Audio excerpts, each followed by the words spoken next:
오늘 말씀 제목이 오직 의인은 믿음으로 말미암아 살리라 그래요. 의인은 무엇으로 산다고요? 믿음으로 살아야 합니다. 그런데 의인이 누굽니까? 의인이 의로운 사람. 사실 성경에는 의인은 없나니 하나도 없도다 그럽니다. 사실 우리가 사람들끼리 이렇게 볼 때 좋은 사람, 착한 사람, 의인이 왜 없겠어요? 그런데 여기서 성경에서 의인이 없다라고 말할 때는 하나님의 법을 적용해서 보게 될 때 의인은 하나도 없다는 말입니다. 사실 우리가 이 세상 살면서 세상 법도 그 법 앞에 정말 완전 무결하게 떳떳한 사람들도 많이 있겠지만 이 세상 법에도 사실은 들키지 않아서 그렇지 자유롭지 못한 사람도 꽤 많습니다. 사실 교통법까지 거기에 속하면 참 난감하지요. 그런데 하나님의 법 앞에 의인은 아무도 없다는 거예요, 사실은. 그런데 그러면 어떻게 이제 하나님 앞에서 의인이 될 수 있는가? 성경에 보게 되면 로마서 이제 3장에는 그렇게 말씀해 줍니다. 예수 그리스도를 믿음으로 말미암아 모든 믿는 자에게 미치는 하나님의 의인이 차별이 없다 그러십니다.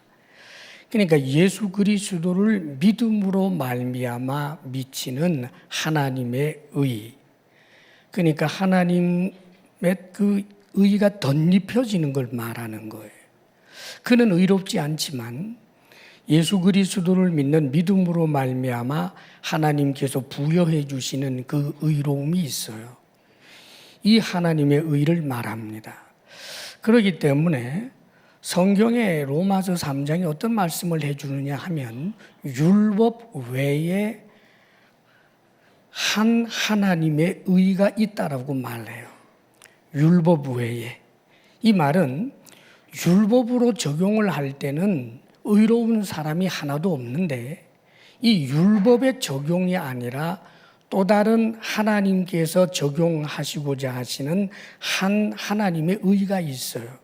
그게 뭐냐 하면 예수 그리스도를 믿음으로 말미암아 주어지는 의, 이것을 율법을 제외한 율법 이외에 한 하나님의 의라고 성경은 말씀해 주는 거예요.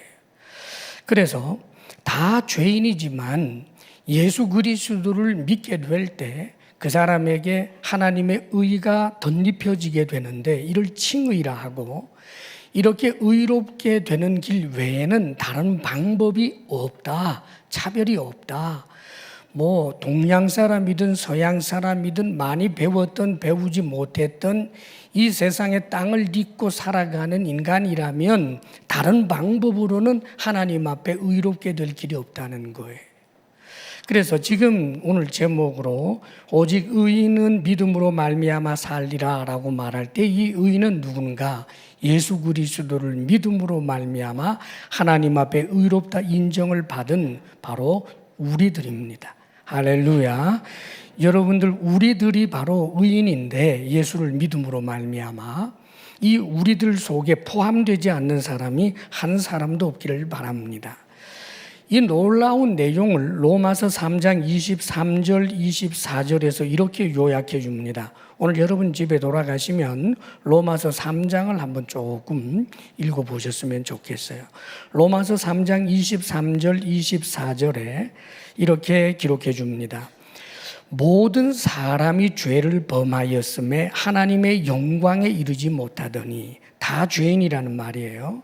그런데 예수 그리스도 안에 있는 속량으로 말미암아 하나님의 은혜로 값없이 의롭다 하심을 얻은 자 되었느니라. 예수 그리스도 십자가 구속의 사건을 통해서, 그래서 하나님의 은혜로 값 없이 의롭다 하심을 얻은 자들이 있다는 거예요. 그들이 바로 예수 그리스도를 믿는 사람들입니다. 그런 의미에서 우리가 의인인 것입니다. 사람들 사이에서 볼 때 우리가 대단한 존재가 아니지만 놀랍게도 하나님은 우리를 참으로 죄 없는 자로 그렇게 인정해 주신다는 말이에요. 이것이 바로 복음인 것입니다, 여러분. 자, 그런데 이렇게 의인은 무엇으로 산다고요? 믿음으로 말미암아 살리라 그러셨는데, 그렇다면 도대체 믿는다는 게 뭐예요? 믿는다.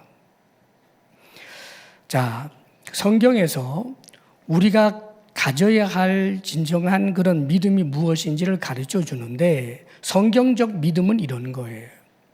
먼저는 믿음의 대상이 중요하겠죠. 우리의 믿음의 대상 하나님.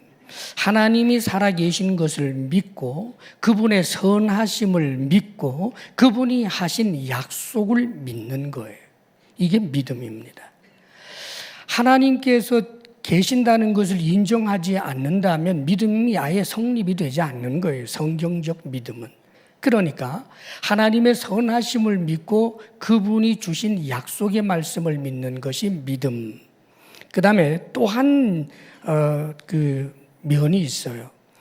믿음은 그뿐만 아니라 하나님께서 우리에게 해주시는 말씀은 약속으로 믿어야 할 것이 있지만 명령으로 주어졌기 때문에 순종해야 할 말씀이 있어요.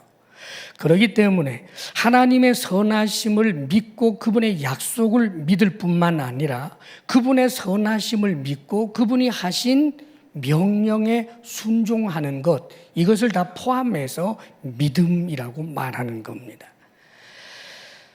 성경에 보면 믿음의 조상을 이야기할 때 아브라함을 이야기해 줘요.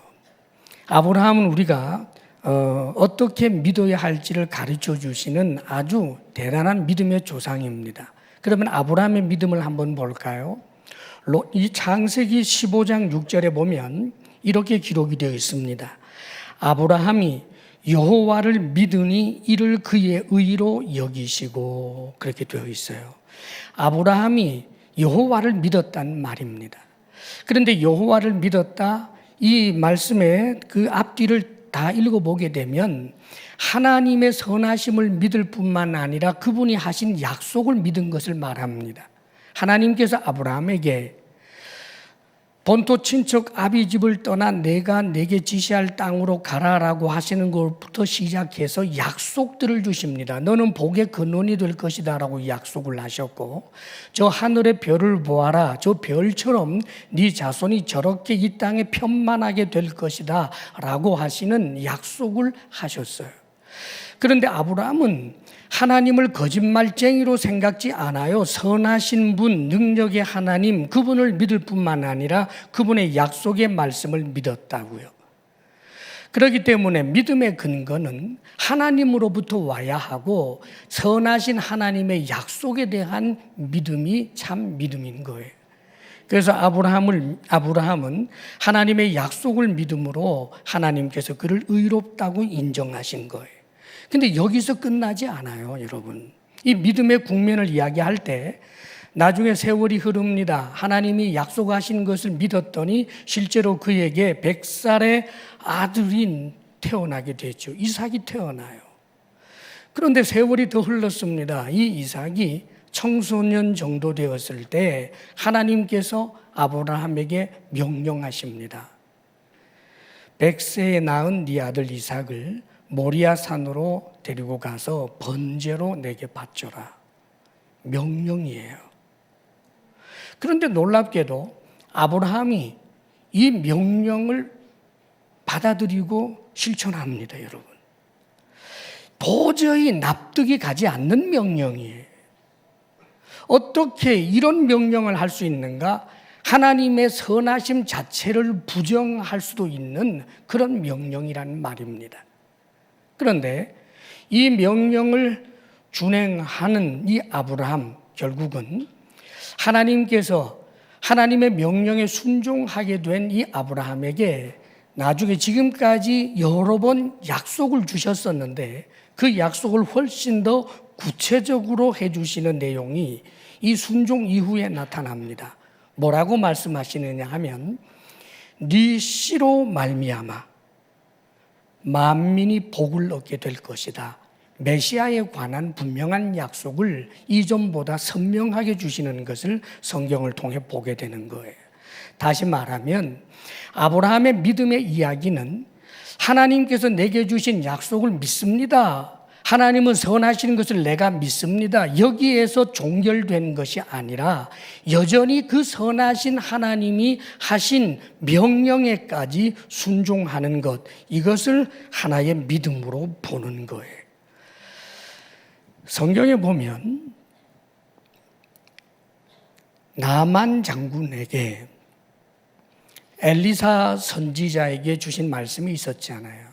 엘리사 선지자가 하나님의 말씀을 받아서 자신의 사환을 통해서 문둥병자인 나만에게 저 요단강에 가서 7번 씻으라, 그리하면 깨끗하게 병에서부터 문둥병에서 낫게 되리라, 그렇게 하나님의 말씀을 전하죠. 그런데 그게 명령이었단 말이에요. 요단강에 가서 7번 씻으라 그랬을 때 나만은 너무 황당했어요. 아니, 우리나라의 강은 요단강보다 훨씬 깨끗하고 좋은 강이 지천인데 내가 미쳤다고 요단강에 가서 씻겠냐? 우리나라 돌아가서 우리나라 강에 가서 씻겠다. 화가 나서 돌아가는 그에게 그의 부하 장수가 아니, 더 큰 일을 시켜도 할 텐데 뭐 씻으라는 것, 7번 씻으라는 것 못할 건 없잖아요.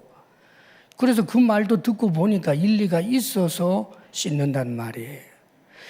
씻기 전에 내가 지금 여기 들어가서 씻기만 하면 내 병이 깨끗하게, 이 문둥병이 낫게 될 것이다라고 하는 믿음을 가지고 씻은 게 아니란 말입니다. 의심이 더 많았지요. 그러면서도 100% 의심만 하였겠느냐? 아닙니다, 여러분. 원래 그런 거예요. 순종하다가 보면. 무슨 말이냐 하면 물에 들어가서 씻으면서 그래도 정말 실오라기 하나라도 잡는 심정으로 혹시 깨끗하게 되는 것 아닐까 하면서 갔다 나왔다 하면서 아마 자신의 몸을 살펴보고 6번째는 제발 나았으면 하고 7번째 씻었을 거예요. 그런데 그 믿음은 믿음이라고 할 것도 없습니다. 다만 중요한 것은 나만이 정말 받아들이기 어렵고 이해할 수 없는 그 하나님의 명령에 순종하게 되는 거예요. 이것을 일컬어서 다 믿음이라고 이야기하는 것입니다. 믿음이란 뭐냐? 하나님의 선하심과 그분의 약속을 믿을 뿐만 아니라 그 선하신 하나님이 우리에게 내게 주시는 명령에 순종하고 순종하는 모든 순종적 태도를 일컬어서 믿음이라고 말하는 거예요. 때때로 우리는 하나님의 명령 앞에 100% 순종하지 못하는 나약함을 볼 때가 있습니다.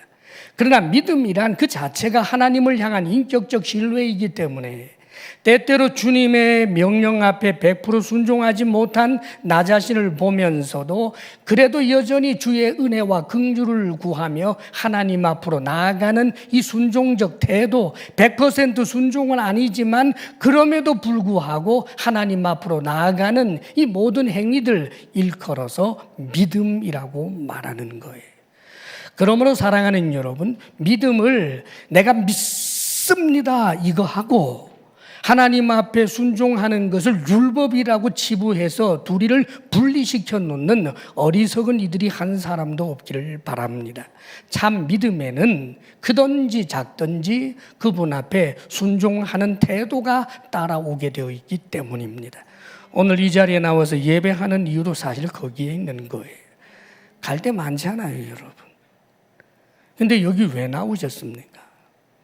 이것도 믿음의 한 행위인 거예요. 할렐루야, 아멘.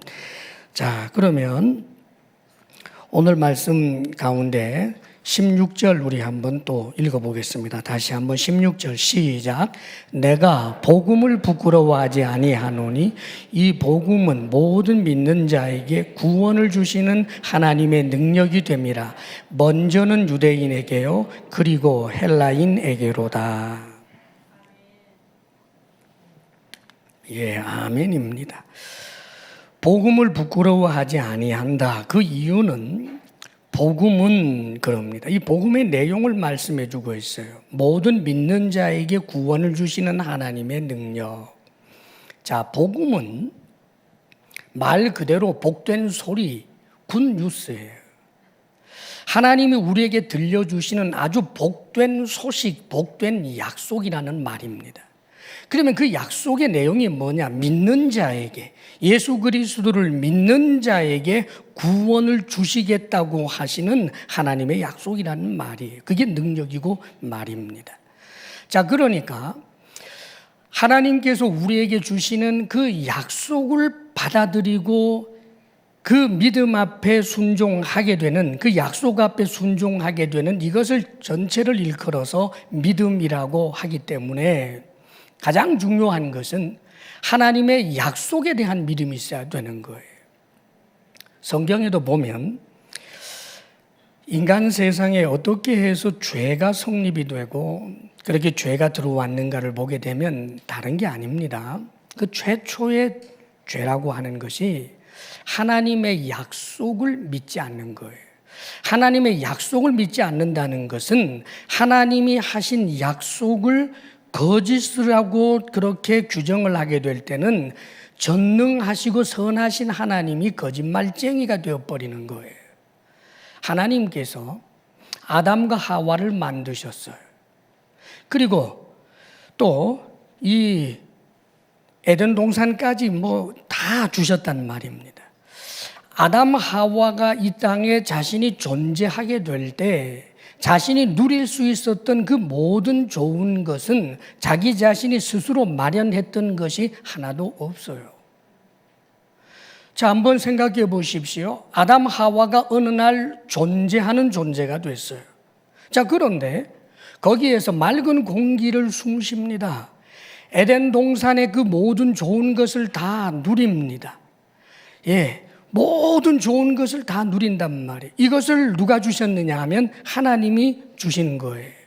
그런데 하나님께서 아담 하와에게 한 가지 약속이면서 명령을 하십니다. 그게 뭐냐 하면 동산 중앙에 있는 선악을 알게 하는 나무의 열매를 먹지 말라. 먹는 날에는 정령 죽으리라. 자, 그런데 아담 하와가 마귀의 충동에 의해서 결국은 그것을 먹습니다. 죽는다고 했지만 죽지 않는다. 다시 말하면 하나님을 거짓말쟁이로 취급하는 거예요. 어떤 이들은 그럽니다. 아니, 하나님이 전지전능하다면서 선악과 만들어 놓으면 먹고 죽을 줄 몰라서 그거 만들어 놓느냐고. 사랑하는 여러분, 잘못은 자기가 해놓고 왜 하나님을 원망해요? 무슨 소리냐 하면 하나님께서 아담과 하와에게 주셨던 그 명령은 뒤집으면 약속이란 말이에요. 어떤 약속입니까?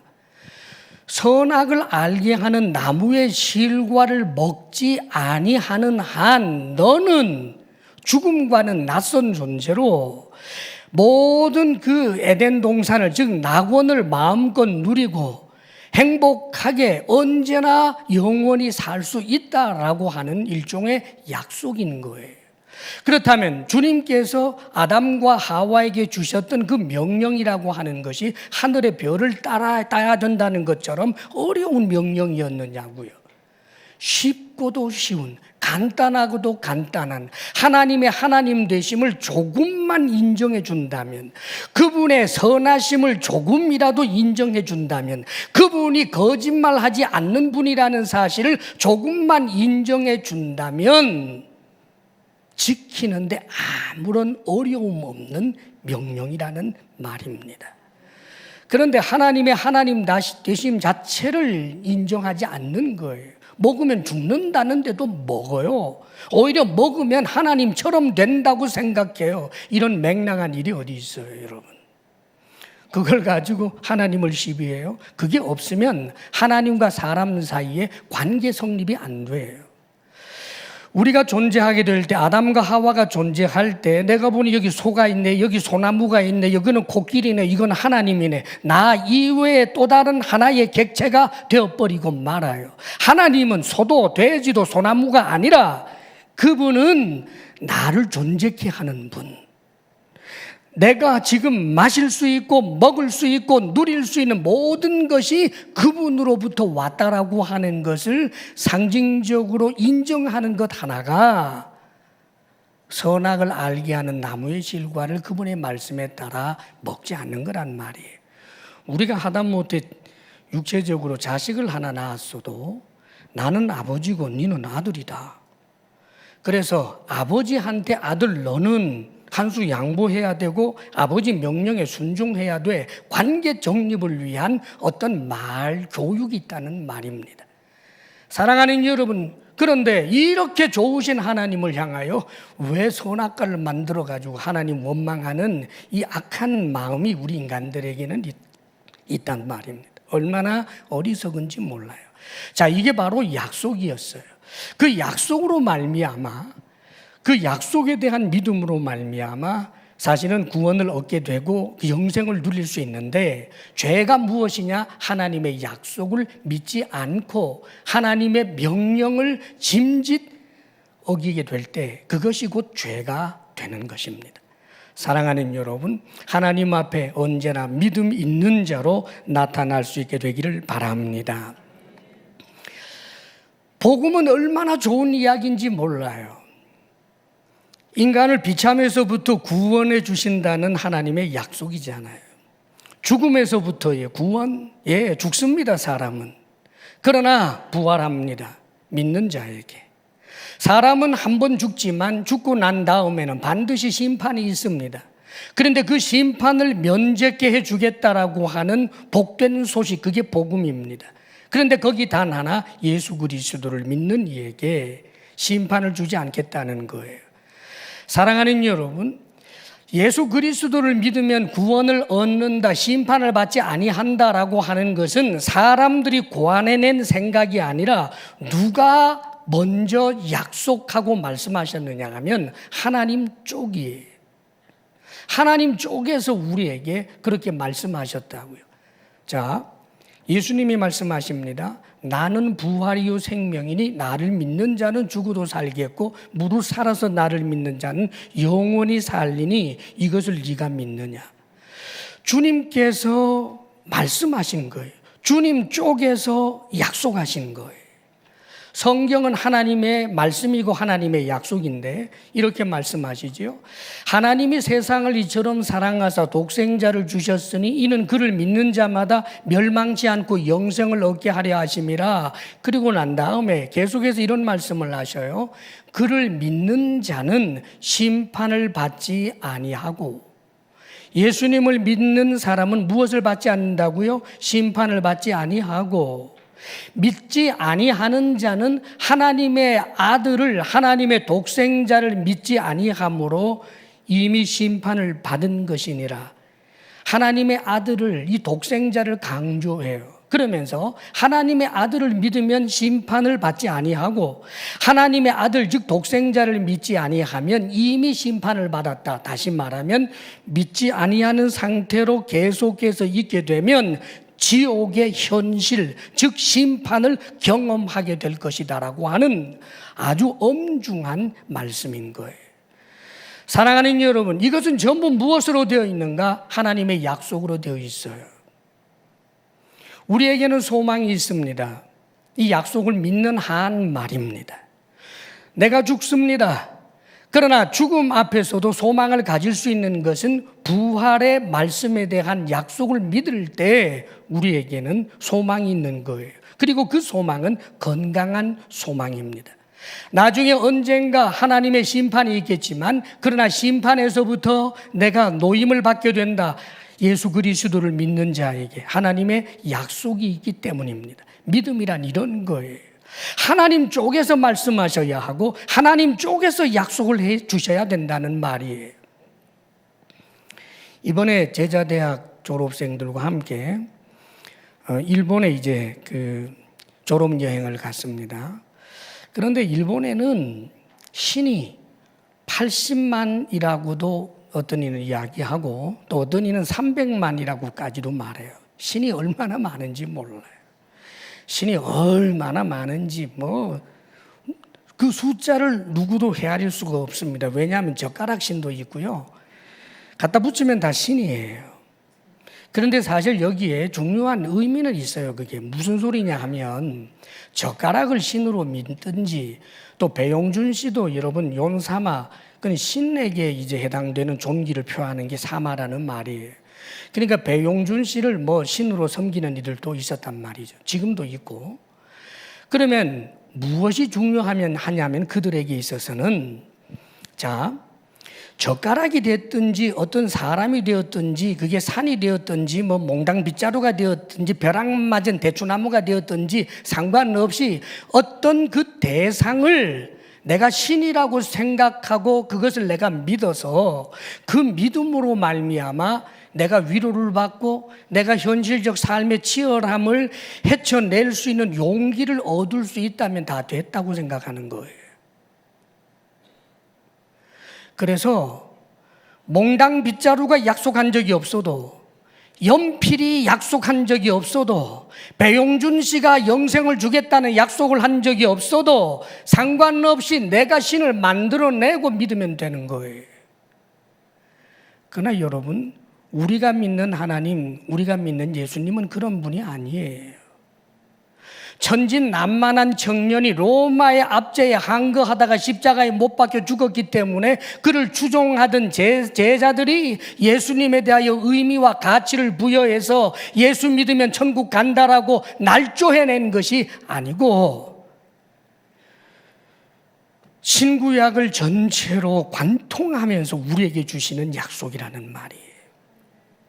하나님이 아브라함에게 말씀하셨고 약속하셨고 노아에게 말씀하시고 약속하셨어요.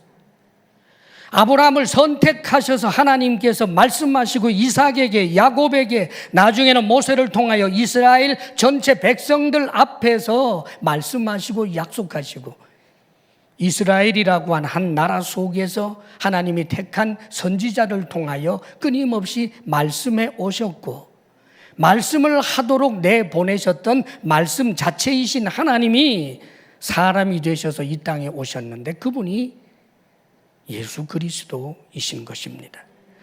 이 예수님을 3년 동안이나 함께 먹고 마시면서 관찰하면서 있었던 예수님의 제자들, 그들이 예수님을 보면서 예수님은 피곤하면 주무셔야 하고 배고프면 잡수셔야 하고 분명히 그분도 화장실도 가야 하고 나하고 똑같은 사람인데도 놀랍게도 베드로가 신앙 고백하잖아요. 주님은 그리스도시요 살아계신 하나님의 아들이십니다. 예수님을 주님이라고 하늘과 땅의 모든 것의 주 되신 분이라고 그리고 예수님을 그리스도라고 무슨 말이에요? 예수님은 그리스도다 즉 구원자라는 말이 메시아 죽음에서부터 영원한 지옥 심판에서부터 죄인된 우리를 구원해 주실 그리스도 메시아이십니다. 예수님 당신은 우리와 똑같은 사람의 모양을 하고 있지만 그러나 당신은 하나님이십니다. 이 위대한 신앙 고백을 하게 됩니다. 자, 그렇다면 이 신앙 고백의 출처가 베드로 자신인가? 베드로가 연구해서 그렇게 날조해서 만들어 놓은 것인가? 아닙니다, 여러분. 그 말을 누가 하셨는가? 하나님 쪽에서 해주셨다는 말이에요. 사랑하는 여러분, 이미 구약 성경에서부터 이 땅에 태어날 메시아, 그는 그 근원이 상고의 태초에 있는 분이라고 말씀하셨어요. 그분은 주님이라고, 만물을 창조하신 그분이 사람 되셔서 이 땅에 오실 것이라는 것에 대해서 선지자를 통하여 끊임없이 하나님 쪽에서 말씀해 주셨다고요. 그리고 예수님 자신도 그 말씀을 하십니다. 예수님 앞에 수많은 유대인들이 모였다가 예수님이 하는 말을 듣고 그냥 떠나가 버리는 사람들이 꽤 돼요. 그 이유는 뭐냐면 예수님이 이런 말씀을 하셨거든요. 나는 하늘에서 내려온 산떡이다. 그러니까 유대인들이 아니 제가 지금 무슨 소리를 한데 아버지가 누군지를 알고 어머니 마리아가 우리 가운데 있는데 어떻게 자기가 하늘에서 내려왔다고 하지? 사랑하는 여러분, 그러나 예수님이 거짓말 하셨습니까? 그분은 정말 하늘에서 내려왔다고요. 이 의미는 그분은 혈과 육에 매여 있는 존재가 아니라 천상적 존재라는 의미예요. 어미인 마리아를 통하여 이 땅에 왔지만 부정 모혈로 이 땅에 오신 분이 아니라 성령으로 말미암아 잉태된 그분은 근본 자체가 저 영원 전부터 존재하던 분이 마리아를 통하여 이 땅에 오신 분이기 때문에 내가 하늘에서 내려왔다라고 말하시는 그분의 말씀이 거짓이 아니에요. 다만 그것을 이해하지 못했기 때문에 많은 사람들이 예수님을 미쳤다고 생각하기 시작합니다. 더 기가 막힌 말씀을 예수님이 하십니다. 이 유대인들의 자꾸 시시비비를 거는 모습을 보면서 예수님이 이렇게 말씀하셨어요. 너희들이 아브라함을 대단하게 너희들의 믿음의 조상으로 그렇게 숭배하고 있지 아니하냐. 그러나 아브라함이 이 땅에 있을 때는 너희들처럼 그러지 않았다 그럽니다.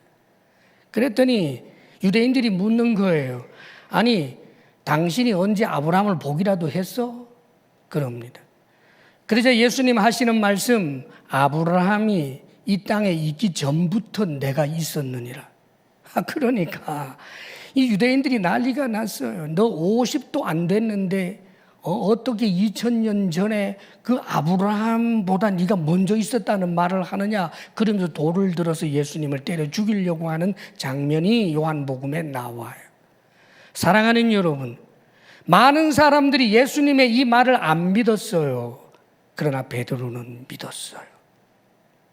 많은 사람들이 예수님이 하신 말, 나는 부활이요 생명이니 나를 믿는 자는 죽어도 살겠고 무릇 살아서 나를 믿는 자는 영원히 살리니 이것을 네가 믿느냐. 믿는 자는 구원을 얻을 것이요 믿지 아니하는 자는 구원을 얻지 못하는 것입니다. 하나님 쪽에서 말씀하시고 하나님 쪽에서 약속하시는 거예요. 그것을 믿는 것이 바로 믿음이고 선하시고 좋으신 그 하나님이 하시는 명령에 대하여 순종하는 모든 순종적 태도가 또한 믿음이 되는 것입니다. 사랑하는 여러분, 우리의 미래가 어떻게 될까요? 참으로 힘들고 어려운 삶을 우리가 살고 있습니다. 틀림없는 것은 인간은 구원을 받아야 할 아주 비참한 존재라는 사실입니다. 돈이 많고 권력을 누리면 구원받지 않아도 될 존재 없습니다, 여러분. 아무리 많은 돈도 100년을 못 누리고 아무리 대단한 권력도 언젠가는 마치 공기를 쥐은 것처럼 다 손 사이를 빠져나가게 되고 늙고 병들고 죽고 그 이후에는 하나님 앞에 혹독한 심판이 있는 존재, 그렇기 때문에 인간을 일컬어 구원을 받아야 할 비참한 존재라는 거예요. 구원의 복된 소식이 복되다라고 느끼고 감사하다고 할 수 있는 것은 인간의 실존적 비참을 인정할 수 있는 사람에게만 해당되는 이야기입니다. 내가 무슨 구원을 받을 필요가 있느냐? 그런 이에게는 구원의 복된 소식이 구원의 복된 소식으로 들려오지 않습니다. 정신 나간 자의 소리로만 들려옵니다. 그러기에 사랑하는 여러분, 여러분의 믿음을 점검하십시오. 여러분의 믿음이 여러분의 연구 결과와 삶의 경험을 통해서 세워놓은 것입니까? 아니면 말씀을 근거로 하여 세워놓았습니까? 우리가 지난주에 이단 사이비에 대한 예방주사를 맞았죠. 그래서 이단 사이비에 대한 것을 우리가 좀 빠지지 않도록 하기 위해서 애를 썼는데 왜 많은 사람들이 이단에 빠질까요? 이유는 간단합니다. 하나님이 약속한 것을 붙잡지 않고 사람이 비틀고 왜곡시켜서 만들어 놓은 것을 내가 좋다고 생각을 해서 붙잡기 때문입니다. 우리나라에 사실 재림 예수라고 하는 이들이 꽤 많아요. 재림 예수. 성경 속에 있는 이 예수님이 지금 다시 재림했다는 거예요. 내가 재림 예수라고 말하는 겁니다, 여러분. 사랑하는 여러분, 사실 재림 예수가 있다고 믿고, 누군가가 저 사람이 재림 예수야 그렇게 믿고 보니 삶의 문제 어려울 때 역경을 헤쳐낼 수 있고, 기성교회에 왔을 때 그 교회에서는 많이 힘들었는데 오히려 재림 예수다라고 그렇게 자칭 말하고 있는 사람들과 그 속에 들어가니까 오히려 신앙생활 하는데 굉장히 기쁘더라. 그래서 거기에 다닌다. 사랑하는 여러분, 어리석은 일입니다. 성경은 재림 예수를 그렇게 말씀해 주신 적이 없기 때문이에요. 예수님이 재림하시는데, 예수님이 재림할 때는 어디선가 초림 때처럼 태어나서 자라난, 지금으로 말하면 무슨 40년대, 30년대 태어나서 지금 7, 80살 된 그 양반이 아니라고요. 예수님이 재림하실 때는 초림처럼 태어나는 것이 아니라 온 우주가 알도록, 각인이 한 사람도 부인할 수 없도록 천사장의 나팔 소리와 주의 호령 소리와 더불어서 천군 천사들과 함께 죽었던 성도들이 부활함과 엄청난 사건을 통하여 이 땅에 오시게 된다는 말이에요. 예수님께서 그것을 얼마나 여러 번 강조해 주었는데 왜 주님이 약속하지 아니한 재림 예수를 믿느냐고요. 얼마나 어리석은 일입니까? 그렇게 믿어서 내가 위로를 받았다, 그렇게 믿어서 내가 힘을 얻었다, 소용없는 이야기입니다. 사랑하는 여러분, 책받침을 나의 신이라고 믿고 책받침 앞에 공을 들여서 내가 위로를 얻고 격려를 얻어도 그것은 그에게 사실상은 의미가 없는 일입니다, 여러분. 여전히 그에게는 지옥 심판이 있기 때문입니다. 하나님께서 약속해 주신 말씀을 붙드는 것, 그것이 바로 우리의 믿음이에요. 앞으로 종말론적으로 우리에게 일어날 이 놀라운 일들을 기대하시고 소망 가운데 사실 수 있게 되기를 바랍니다. 자, 그런데 여러분, 한 가지 더 기억해야 할 일이 있어요. 자, 우리의 믿음은 하나님의 약속을 붙드는 거예요. 주님께서 우리를 구원해 주셨다. 주님이 재림하시게 된다. 재림하시게 되면 우리 몸이 다 부활한다. 그래서 주님의 심판 앞에서 우리는 심판받지 않고 하나님의 자녀로 두 번째 죽음에 빠지지 않고 영광을 얻게 된다. 전부 미래적이에요. 미래적, 종말적이란 그 말입니다, 여러분. 그런데 믿음의 중요한 차원이 하나 있어요. 현재 내가 이 땅에서 70이 되었건 80이 되었건 이 땅에서 살아야 할 삶의 이야기가 있는데 무엇으로 살아야 하는가? 믿음으로 살아야 한다는 것을 말씀합니다. 오직 의인은 믿음으로 말미암아 살리라라고 말씀하실 때 1차적인 의미는 예수님을 믿음으로 구원을 얻는다는 의미에서 산다라고 표현하고, 또 한 가지는 이 땅의 치열한 삶을 믿음으로 사는 것을 말하는 거예요. 예수를 믿으면 나중에 천국 가, 예수를 믿으면 나중에 부활해, 예수님을 믿으면 나중에 영생 복락하게 돼, 나중에로 다 돌려놓고 현재 내 삶과 아무런 의미가 없다면 여러분의 믿음은 대단히 잘못된 믿음이에요. 전날에 우리 예수님께서 이제 건너편으로, 호수 건너편으로 이제 가시게 되는데 거기 두 가지 일화가 성경에 소개돼요. 하나는 뭐였느냐 하면 예수님의 제자들이 자기끼리 막 수군수군해요.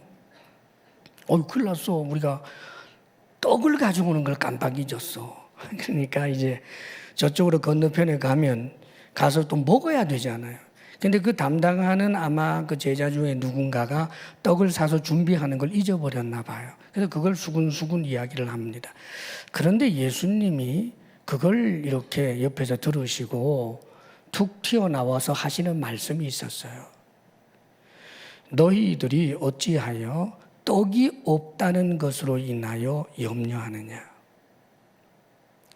믿음이 작은 자들아. 떡 5덩어리를 가지고 내가 5,000명을 먹이고 몇 광주리가 남겼던 것 너희들 기억 못하느냐.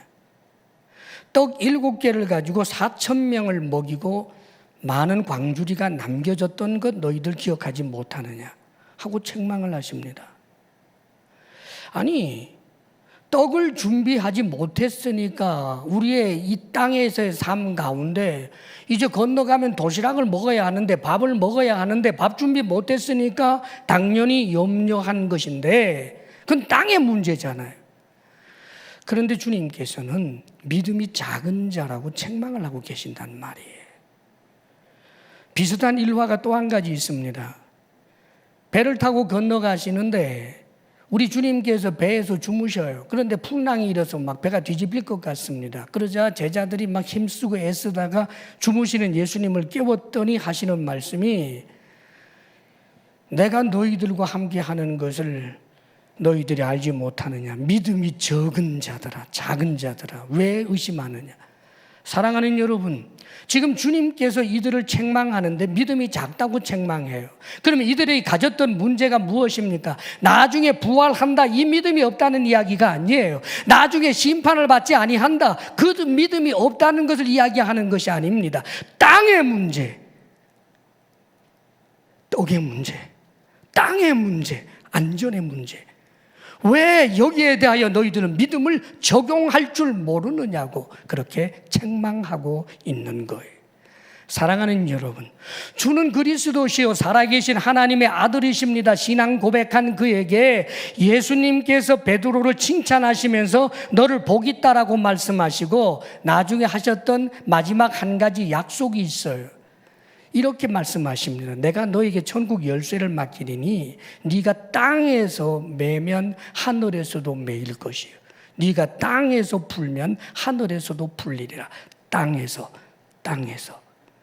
사랑하는 여러분, 땅에서의 문제들이 있단 말이에요. 메어야 할 문제, 풀어야 할 문제가 있는데 내가 믿음을 가지고 온전히 살아갈 때 주님의 약속을, 현실적 삶의 문제에 대한 주신 약속들이 얼마나 많고 삶의 현실적 문제에 대한 명령들이 얼마나 많으냐고요.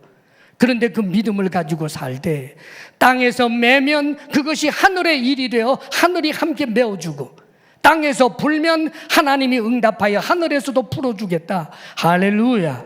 사랑하는 여러분, 그리스찬이 믿음으로 산다라고 하는 것은 삶의 현실적인 문제들을 쉽고 가볍게 짊어지고 갈 수 있는 능력인 것입니다. 여러분, 언젠가는 천국에 갈 수 있기 때문에, 그리고 내가 가진 믿음이라고 하는 것은 천국에 가는 기차표와 같은 것이기 때문에 삶의 현실적 문제는 믿음이 상관할 바가 없다. 그래서 사회생활에서 살아가는 방식은 사회생활의 방식으로 아닙니다. 여러분, 믿음으로입니다.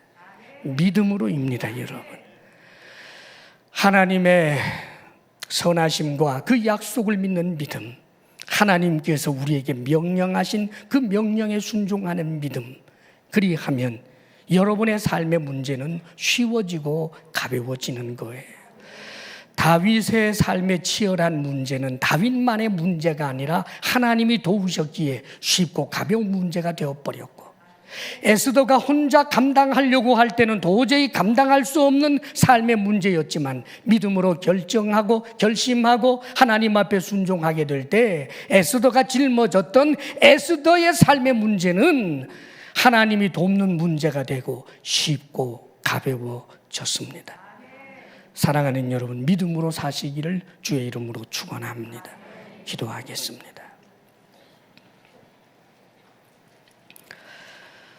사랑하시는 하나님, 믿음 없는 자로 나타나지 않게 하소서.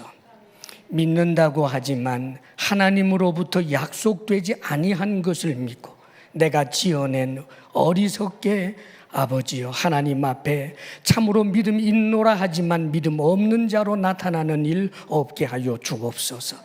우리가 언젠가 누리게 될 미래의 밝음과 소망을 믿을 뿐만 아니라 이 땅의 현실적 삶의 문제도 믿음으로 살아가게 하여 주옵소서. 예수님 이름으로 기도합니다. 아멘. 할렐루야. 믿음으로 사시기를 바랍니다. 특별히 이 중에 잘못된 이단에 빠져서 나름대로 사명인 줄 알고 주수꾼으로 살아가는 네가 있다면 제가 주의 이름으로 간곡히 권합니다. 원래 믿었던 그 믿음의 길이 복된 길입니다. 그쪽이 가짜입니다. 영생을 주시는 이는 예수 그리스도 그분밖에 없습니다. 우리에게 주어질 영광과 구원을 믿으시고 오늘날 삶의 현실 가운데 우리를 도우실 주님을 믿으시며 사시기를 바랍니다. 기도합니다. 하나님, 우리가 복 있는 사람입니다. 예수님을 믿는 믿음을 우리에게 선물로 주셨기 때문입니다. 그 무엇보다도 이 믿음 소중히 여기게 하시고 우리에게 주어질 영원한 영광과 영생을 생각하며 소망 중에 기뻐하게 하여 주시옵소서. 현실의 삶의 모든 어려움도 주님께서 선하심을 믿고 함께 하심을 믿으며 주님의 명령에 순종하여 우리의 삶의 짐이 쉬워지고 가벼워지게 하여 주옵소서. 주의 사랑하는 우리 성도들이 주님 주신 은혜 생각하며 하나님 앞에 수고의 땀의 열매로 예물을 올려드립니다. 아버지, 비록 적은 것 참으로 미천한 것이지만 주님 기뻐 받아 주시옵소서. 주님을 사랑함으로 드리고 감사함으로 드리고 정직함으로 올려드리는 예물마다 하나님 받으실 만한 향기로운 예물 되게 하여 주옵소서.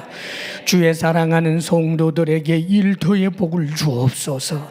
말씀을 따라 성실하게 일할 때마다 하늘로부터 도우시사 수고한 땀의 열매를 100배나 얻게 하여 주옵소서. 우리 성도들에게 건강의 복을 주옵소서. 마음의 평강을 주옵소서.